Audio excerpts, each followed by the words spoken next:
IPL. চলে এসেছে আর days, the moment of champions, the moment of team Bangladesh. Once again, কে পাবে সে চ্যাম্পিয়নের খেতাব? জরিয়েকদের জন্য সলিড পজিশন। রেড হক্সদেরকে নামতে হবে, রেড হক্সদেরকে নিচে নামতে হবে, প্রেসার করতে হবে। লেটস সি, উপর থেকে থাকবেন জরিয়েকরা বারংবার পজিশন পরিবর্তন করছে, এটা তাদের নর্বল এবং নার্ভাসনেসকে কিন্তু প্রমাণ করছে আর8।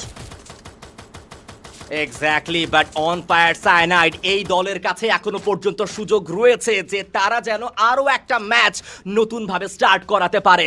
জোডিয়াক ই স্পোর্টস কোনোভাবেই পজিশন ছাড়ছেন না। On the other side team red Hawks তারাও কিন্তু কোনো প্রকার কোনো সুযোগ দিচ্ছেন না অপোনেন্টকে যেন তাদেরকে এলিমিনেট করতে পারে।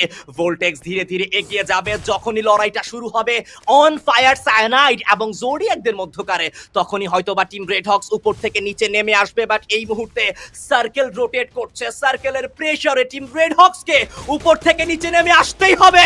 But look at that, zodiac E sports তারা জায়গা পরিবর্তন করে ফেলেছে। অন ফায়ার সায়ানাইড একটা সুবর্ণ সুযোগ এটি। ফ্লেম ক্লোজ রেঞ্জে যাবেন, নেসাদ একেবারে সামনাসামনি, শুভ 0-1 তার পজিশনটাও খুবই দুর্দান্ত। ফ্লেম মিরেজ সেটারও ব্যবহার হয়েছে। অন ফায়ার সায়ানাইড তারাও কিন্তু একে একে গ্রেনেড গুলো ব্যবহার করে যাচ্ছে। গডসেন তার সাইড থেকে গ্রেনেড এসেছে, কোনো প্রকার কোনো প্লেয়ার এখনো পর্যন্ত কিন্তু ড্যামেজ রিসিভ করেনি। বাট লেটস সি এই ম্যাচটাতে কারা বুয়া সিকিউর করতে পারে।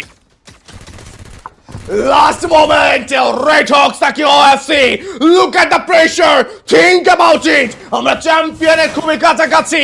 OFC নয়তো জরিয়েক প্রেশার করবে, সেটা ছুটে পাচ্ছে খুব জোশ, প্রেশার করছেন OFC, দের দুটো প্লে নক হয়ে যাবে, জরিয়েকটা হয়তো ফিনিশ হয়ে যাবে, চ্যাম্পিয়নের খুবই কাছাকাছি আমরা।